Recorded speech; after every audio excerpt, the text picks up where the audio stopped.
মুসলমানের সন্তান খোদার কসম বিশ্বাস করো, মোবাইলের এই আসক্তি তোমাদের হিতাহিত জ্ঞান বিবেক বোধ নষ্ট করে দিচ্ছে, যার কারণে ব্রেনে কাজ করে না। কি বলতেছে এই কথা ধাক্কা দিল ঢুকতে চায়। মোবাইলের আসক্ত মারাত্মক।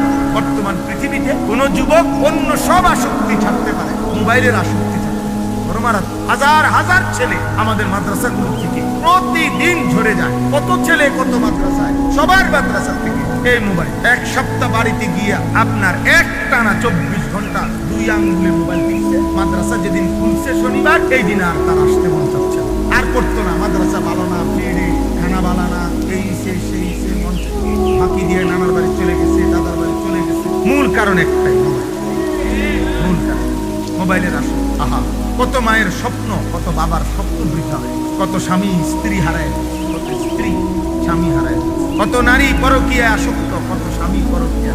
মোবাইলের নর্তকীর কাছে কোনো ভুল দেখে না, নিজের স্ত্রীর কোনো গুণে দেখে না। হারামের মধ্যে মজা পায়, হালালের মধ্যে কোনো গুণে নেই। এর কাছে দৃষ্টিতে এর বউর কাছে কিছুই সব আছে নর্তকী।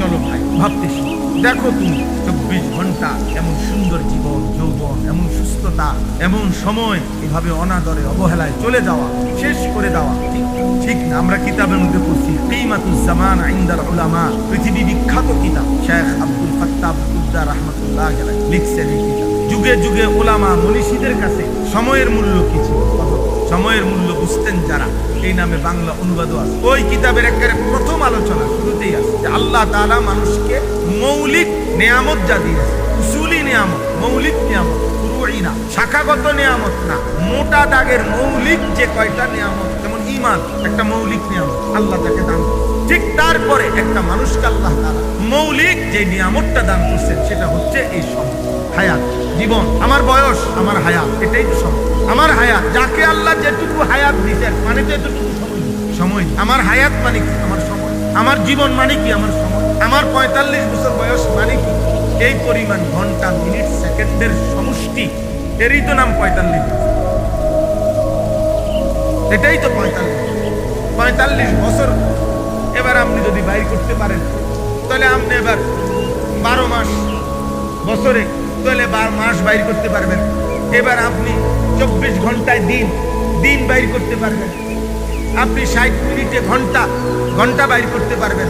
60 সেকেন্ডে মিনিট, আপনি মিনিট বাইর করতে পারবেন।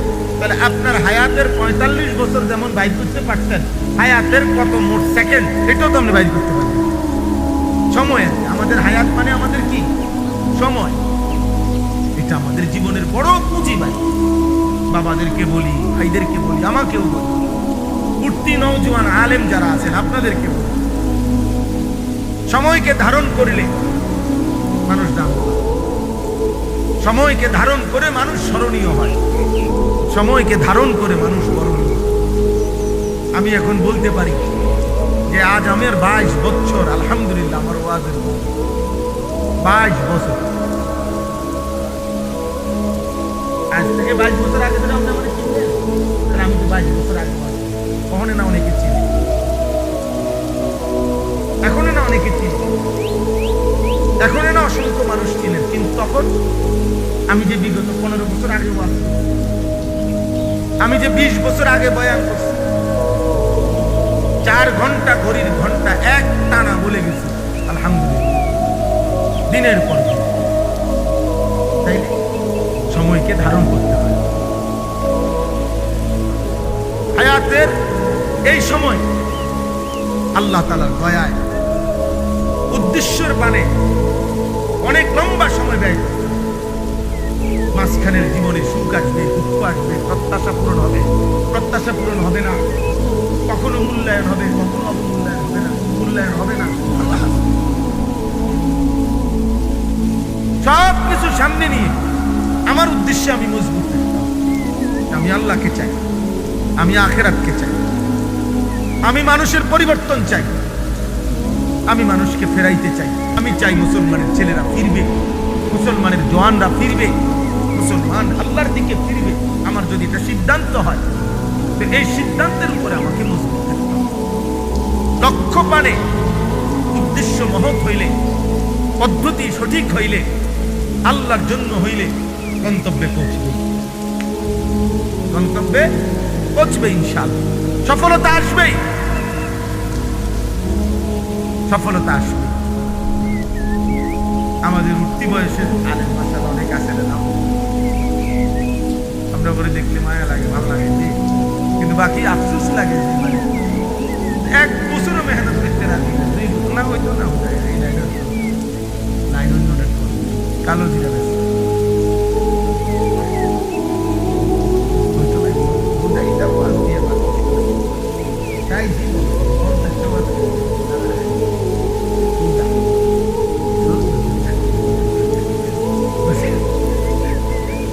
বাদ দিন মধু না, আমি খারাপ মানে আমি কথার কথা কেউ রাগ হইয়েন না, মানে এটা বুঝাইতেছি আর কি। যদি কেউ ব্যবসায়ী করে করুক, সে কোনো অসুবিধা নেই, কিন্তু ওই যে ঘন ঘন জায়গা বদলাম মানে সিদ্ধান্ত বদলাম, আমি এটা বুঝাইছি আর ইস্তেকামত উদ্দেশ্যের মানে আমার মজবুত সিদ্ধান্ত থাকা চাই। সফলতা আসবে ইনশাআল্লাহ, সফলতা আসবে, কামিয়াবি আসবে। মান জাদ্দা ওয়াজাদা, এত দীর্ঘদিনের প্রবাদ ভুল হইতে পারে না। মান যারা হাসাদ, যে ফসল ফলায় সেই ফসল কাটে। মান জাদ্দা ওয়াজাদা, যে পরিশ্রম করে সেই পেয়ে থাকে। মান তালাবাল উলা সাহারাল লায়ালি, যে বড় হতে চায়, উচ্চ লক্ষ্যে পৌঁছতে চায়, তাকে হাজারো রাত জেগে থাকতে হয়, জেগে থাকতে হয়, অসংখ্য রাত জাগতে হয়, বহু রাত কোরবানি দিতে হয়, বহু সুখ কোরবানি দিতে হয়, বহু আনন্দ কোরবানি দিতে হয়। একদিন সে মঞ্জিলে মকসুদে আল্লাহ আমাদেরকে তৌফিক দান করেন। এজন্য মেহনত চাই, যথাযথ পন্থায় মেহনত, আল্লাহর সন্তুষ্টির জন্য, দ্বীনের জন্য। জায়গা ঘন ঘন বদলা, ঘন ঘন বয়স মনে 40 হয়েছে না, দল পাল্টাই লাইছে 3-4টা, মাশাআল্লাহ। কদিন পর পর ডিগবাজি, হ্যাঁ দেখবেন একদিন ঘুম থেকে দেখে দেখবেন ডিগবাজি দিতে দিতে আর কোনো দল আর নাই, শেষে আমি দল। হ্যাঁ, আমাদের এই ছোট জীবনও আমরা অনেক অনেক না আসলাফ ও আকাবিরের মহান পথে, এটা আপনাদেরকে বললাম, আমি আমার বলে আমাদেরকে বললাম। 160 বছর দারুল উলুম দেওবন্দের বয়স, 160 বছর। 1866 সনে প্রতিষ্ঠিত হয়েছে দারুল উলুম দেওবন্দ, আমাদের কওমি মাদ্রাসা। আজকে 2026 বরাবর 160 বছর। এই 160 বছরে বহু চড়াই উতরাই, বহু মূল্যায়ন, বহু ষড়যন্ত্র, সব কিছুর মুখোমুখি হয়েও আসলাফ ও আকাবিরের এই মেহনত স্বমহিমায় গোটা পৃথিবীতে এখনো জেগে আছে। আল বারাকাতু মা আকাবির, আল খায়রু মা আকাবির, ইনদা যিকরিস সালিহিন তানজিলুর রাহমা। পূর্বসূরি মহান বুজুর্গদের নাম নিলে সুফিয়ান ইবনে উয়াইনা রাহমাতুল্লাহ আলাইহি বলছেন, সালিহিনের নাম নিলে তানজিলুর রাহমা, সেখানে আল্লাহর রহমত নাযিল হয়। ইদানিং এই ভট্টামট্টা দুই একজন, হ্যাঁ, এদের কথায় আকাবির কি, পূর্বসূরি কি, হ্যাঁ, বুজুর্গ কি, না কিচ্ছু না, তুমি এসব, তুমি সব বাবা, তুমি মেন, তোমার থেকে শুরু, আশা করা যায় তোমার থেকে শেষ হয়ে যাবে, তোমার থেকে শুরু, তোমার থেকে শেষ হয়ে যাবে। নাউজুবিল্লাহ। আমি অনেক দিন বলছি, আলহামদুলিল্লাহ, আমার এক আল্লাহ যদি তৌফিক দেয়, আমি বারবার বলছি